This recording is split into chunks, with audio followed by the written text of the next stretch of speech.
ሰላም የተከበራችሁ የኢለን ዩቲዩብ ተከታታዮች እንኳን ደህና መጣችሁ።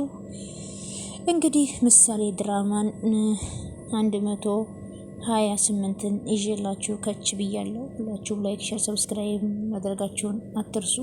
እንግዲህ ምሳሌ ድራማ መሀሊት የመድብልን ስንት ዓመት የለፋበትን ሜሞሪ አውጥታ ዩቲዩብ ላይ ጭነዋለይ ማለት ነው። ሰርቃ ማለት ነው። እና መድብል በጣም ተናዷል ማለት ነው።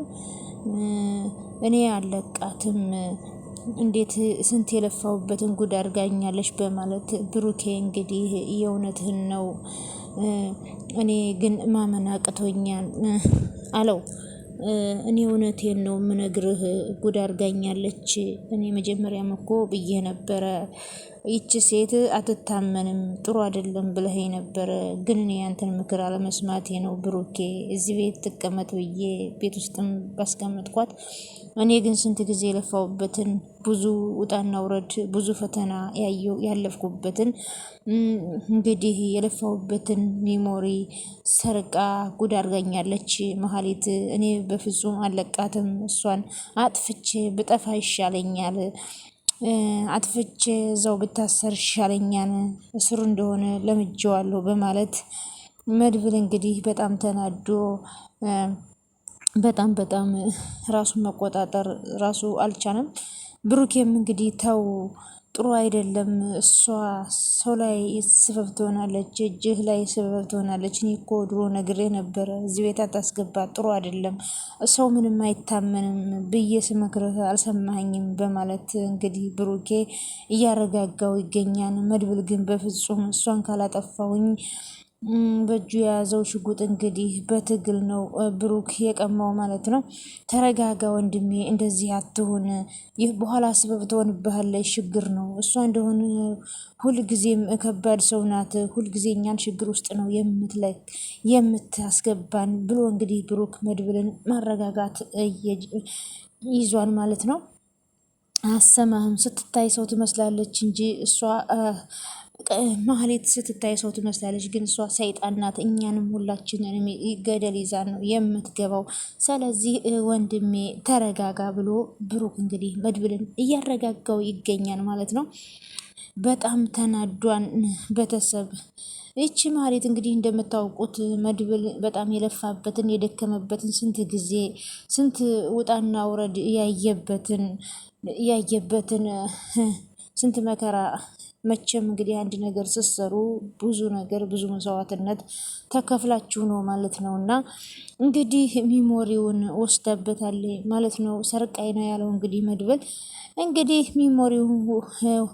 እንግዲህ ሚሞሪውንም ወስዳ ለዝና ነው የላከችለት ማለት ነው። በዩቱብ እንዳስጫነችውና ራሷ እንደለቀቀችው ተናግሯል ማለት ነው። እንግዲህ የመሀሌት ነገር የማያልቅ ነገር ነው ቤተሰብ ማለት ነው። አሁን ቀስ በቀስ እንግዲህ ቅድስትም እሷን አዛ ታረጋታለች ማለት ነው። ቅድስትም እንግዲህ ቤት ውስጥ አልይሽ ብላ ቤት ውስጥ እንድትኖር ራሱ አትፈልግም። እንግዲህ መድብል እሷ በፍጹም አታደርገውም እያለ ብሩክም እንግዲህ እየተከራከረ ይገኛል ማለት ነው። እሷ ግን ይህን ያክል አልጠበቅኳትም ነበረ፣ ይህን ያክል ደደ መሆኗን ራሱ አላወቅኩም ነበረ። ብሩኬ እኔ ለምንድን ነው የምቀልደው? እኔ እኮ ብዙ ጊዜ የለፋሁበት ነው። እንግዲህ ብዙ ጊዜ የለፋሁበት ሙዚቃ መናቀር ማለት ነው ወንድሜ ብሎ እንግዲህ መድብል በጣም ተናዷል ማለት ነው። እንግዲህ ብሩክ እያረጋጋው ይገኛል ማለት ነው። ከዛም እንግዲህ ይኸውልህ የዛሬ ባይሆን እንኳ ትደርና ነገ እናባርራታለን በማለትም እንግዲህ እየጠየቀው ይገኛል። በፍጹም እኔ ማየት አልፈልግም፣ አይኗንም ማየት አልፈልግም እዚህ ቤት አልያት። እኔ በፍጹም እሷን ማየት አልፈልግም እዚህ ቤት ሀየዋት እገላታለሁ። ስለዚህ እንድትወጣ ነው የምፈልገው። እዚህ አደረሽ ግን እኔ እገላታለሁ፣ ከዚህ ቤት መውጣት አለባት በማለት መድብል እንግዲህ እኔ እኮ ሞራሌ ሁሉ የነጠቀችኝ፣ ምን ሆነ ነው ግን እማትረዳኝ? ቆይ ግን ባይሆን እንኳ አስተውል፣ ከሷ እንኳ አልተሻልክም አንተ በማለትም እንግዲህ አንተ ወንድሜ ነህ፣ ታላቄ ነህ፣ ግን ሲነግርህ መስማት አለብህ።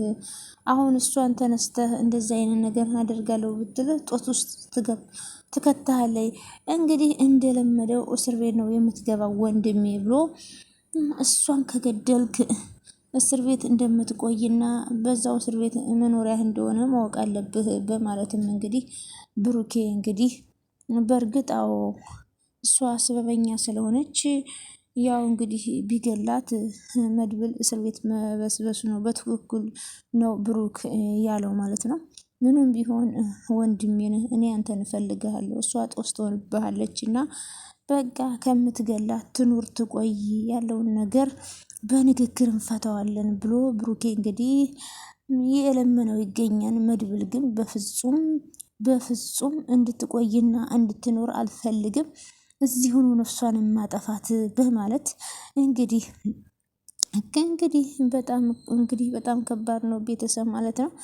እንግዲህ የመሀሊት ነገር በጣም ከባድ ነው። በጣም ነው የሚያሳዝነው። ማለት የምታደርገው ነገር ስራዋ ከባድ ነው። እንግዲህ የምታደርገው ነገር ሁል ጊዜ ተንኮልና ተንኮል ነው ማለት ነው። በሰላሙ አይደለም እንግዲህ እዛ ቤት የገባችው። እንግዲህ ብሩክን ፈልጋ ሳይሆን ወደዛ ቤት የገባችው የሆነ ነገር ፈልጋ ነው። አሁን እንግዲህ ደግሞ ቅድስትን ወይ ምሳሌን ታጠቃለች ማለት ነው። ከሁለት አንዱ የሆነ ነገር ታደርጋለች። ከዛ ብሩኬም እንግዲህ እንደዛው ማለት ነው። በሰላም አይደለም እዛ ቤት የገባችው ማለት ነው። እንግዲህ እንደነገርኳችሁ ከካሌብ ጋር ደውላ ያለውን ነገር እየሰራሁ ነው፣ ሁሉም ነገር እየተከታተልኩኝ ብላ እንግዲህ ዝና ደውሎላት እያወራች ነበር ከዝና ጋር። መሀሌት እንግዲህ አብዛኛውን እንግዲህ መሀሌት የምታደርገው ነገር ደስ አይልም ማለት ነው። ሁሉን ነገር ተቀናጅታ ምሰራው ከዝናና ከካሌብ ጋር ነው። ስለዚህ አሁን እነሱ እንግዲህ ወይ ብሩኬን ወይ መድብልን ወይ ቅድስትና ምሳሌን ለማጥቃት ነው እዛ ቤት የገባችው። ብሩክን ፈልጋ ሳይሆን በስልክ እየተደዋወለች ነው እንግዲህ ከነ ብሩክ ጥላቶች ጋር ማለት ነው። እንግዲህ ዝናና ካሌብ ማለት ነው የመድብልና የብሩክ ጥላት እንደሆኑ ታውቃላችሁ። እንግዲህ እነሱን ለመበቀልና እነሱን እንግዲህ አሳልፋ ለዝና ለመስጠት ነው እንጂ እዛ ቤት የገባችው ብሩክንና ብሩክን ብቻ ፈልጋ አይደለም ማለት ነው። የመሀሌት ተንኮል የታወቀ ነው። እሷ ግን እየተለሳለሰች ወደ ድሮ ትዳር መመለስ ፈልጋለሁ ብላ፣ በእርግጥ ትዳሩንም ቢሆን ብሩክ ከእሷ ጋር መቀጠል አይፈልግም። ለምን? ልጁን ለማሳከም ብዙ መስዋዕት ከፍሏን። እሷ እንግዲህ ከጎኑ አልነበረችም። ጭራሽ ልጁ እንድትሞት ነበረ እየታገለች የነበረችው። ግን ሁሉም ነገር የእሱ ሀሳብ ሳይሳካ ቀርቶ የብሩክ ሀሳብ ተሳክቶ ልጁም እንግዲህ በሰላም ታክማ ተጠናቋል ማለት ነው። አሁን ደግሞ መልሳ ባሌ እያለች ነው። ግን እሷ የመጣችው ለዝና ለመላላክ ነው ማለት ነው። እንግዲህ አሁንም እንግዲህ እነሱን ለማጥቃት ነው እንጂ የሁሉ የምታደርገው ነገር እስኪ አሁን አስቡ ማለት መድብል የደከመበትን ሚሞሪ ሁሉ ሳይቀር ወስዳ ሰርቃ ወስዳ ዩቱብ ላይ እንዲጫን አድርገዋለች ማለት ነው። እንግዲህ በጣም ተናዶባታል። እንግዲህ ከሚባለው በላይ ነው። በእርግጥ የደከመበትን ሙዚቃ ነው ወስዳ የጫነችበት። ሙዚቃውን እንኳን እንግዲህ መለቀቁን አያውቅም ነበረ። ተለቋን ተብሎ ነው እንግዲህ ተደውሎ የተነገረው። የኔ ሙዚቃ አረተው እንደው የእውነት ነው ግን በዩቱብ ተለቋን እያልከኝ ነው ብሎ ግራ ተጋብቷን ማለት ነው። እንግዲህ አንድ ሰው ራሱ ባለቤት ሳይለቅ እሷ ሚሞሪውን ወስዳ ለቃለኝ ማለት ነው። እንግዲህ ይህን ሁሉ ዝና ነው የሚያደርገው ማለት ነው። ዝና ነው እንግዲህ ሚሞሪውን ስረቂና ወስደሽ ጫኝ ያላት ማለት ነው። እንግዲህ አሁን እንግዲህ ይህ ሁሉ የዝናና የመሀሌት ሴራ ነው ማለት ነው። መድብል እንግዲህ በጣም ተናዷል። እንግዲህ ሲጠብቀው የነበረው ሙዚቃዬን እለቃለሁ ብሎ በጉጉ ሲጠብቀው የነበረው ነው። እንግዲህ እሷ ባጭሩ ወስዳ ዩቱብ ላይ እየጫነችበት ማለት ነው። እንግዲህ አንተንና ሞገስን ብሩክን ማለት ነው። አንተንና ሞገስን ድሬ እኔም ሙዚቃዬን ለቅቄ ከዛ በኋላ ደግሞ የራሴን ትዳር አስባለሁ እያለ ነበረ ማለት ነው። እንግዲህ ማህሌት እንግዲህ መጥፎ ስራ ሰራች ማለት ነው። እች ተንኮለኛ እንግዲህ በጣም ብዙ ጊዜውን ያፈሰሰበት ነው መሀሊት እንደዚህ ያደረገችው ማለት ነው። በጣም መጥፎ ሰው ነች። ስለዚህ ዝና ደግሞ የሰው ሙዚቃ በ100,000 ብር ሽጠሽ እንደውም አንቺን ከቤት ማስወጣት አይደለም መግደል ነበረባቸው፣ አንቺ ፈሪ ስላልሆንሽ ነው እንጂ አላት። እንግዲህ ዝና ይሄን አርጊ ብሎ ሲያበቃ ማለት አድርጊ ያላትን ሁሉ ካደረገችለት በኋላ እንግዲህ እንደ ማስቲካ ነው አኝኮ የሚጥላት ማለት ነው። መሀሊት ግን ምንም አትማርም ማለት ነው። የእሱ ተላላኪና የእሱ አሻንጉሊት ሁና የምትሰራው ማለት ነው። ግን መጨረሻ ላይ በትንሽዬ ብር ያታልላትና መጨረሻ ላይ ግን አውጥቶ ይጥላታል ማለት ነው። መቼም ከስህተቷ የምትማር አይደለችም መሀሊት ማለት ነው። ከዛም እንግዲህ ቢገድሉኝ ይሻለኝ ነበረ ስትል ቆይ ግን ምን አድርገው ነው ያስወጡሽ? ይህን ያህል የምትፈሪው? እንግዲህ አንተ ወንድነትህን እነሱ ላይ ካላሳየኸኝ አንተ ወንድ አይደለህም ብላ ጭራሽ መፎከር ጀመረች። ከዛ ዝናም ደግሞ አንቺ ዝም በይ እንከፍ፣ የኔን ወንድነት አንቺ አይደለም የምታረጋግጭልኝ፣ አንቺ በጣም ፊት ሲሰጡሽ የማይሆን ነገር ትናገሪያለሽ።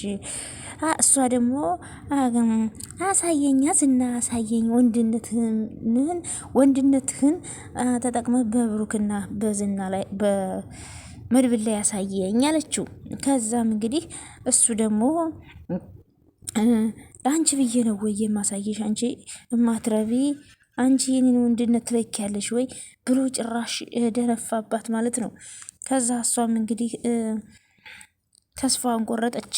እንግዲህ ምንም ብታደርግ ምንም ነገር አይቀበላትም ማለት ነው።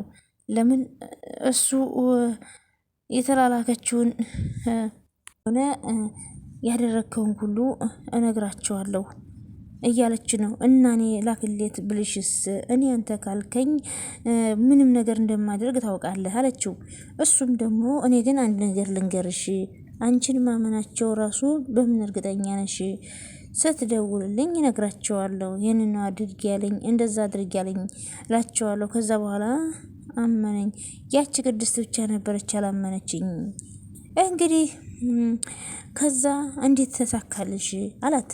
ቆይ ግን እኔ የምልሽ መሀሊት እና ክሱ ምን ላይ ደረሰ? ስለ ክሱ ምን ያወሩት ነገር አለ አላት። ከዛ እሷ ደግሞ በእኔ ፊት ብዙም ስለ እሱ አያወሩም እንዳውቅም አይፈልጉም አለች። ደግ አደረጉሽ መሀሊትዬ ተንከሲሷ። ለምን እነሱ አንቺ ፊት ቢያወሩ መተሽ ለዝና ነው የምትነግሪው። መድብል እንግዲህ በጣም ጥንቁቁና ጀግና ሰው ነው ማለት ነው። መሀሊት ፊት ምንም ነገር አያወራም። እንግዲህ እሷ አስመስላ ብሩክን ፈልጋ ዝና ይሄን አርጊ እያለኝ ነው ብላ አውቃ ልትጠቀምባቸው ነበር የፈለገችው። እነሱ ግን ነቄ ብለውባታል ማለት ነው። ለማንኛውም የመሀሊት ተንኮል መቼም አያልቅም። ፈጣሪ አምላክ ከእንደ መሀሊት አይነት ተንኮለኛ ሰው ይጠብቃችሁ እና ተንኮለኛ ሰው መጨረሻው ውድቀት ነው። እና እንግዲህ መሀሊትም ጎዳና ላይ ወድቃለች ማለት ነው። ይች ተንኮለኛ። ለማንኛውም ስለነበረን ቆይታ ከልብ አመሰግናለሁ። ባይ ባይ ውድ ቤተሰቡ።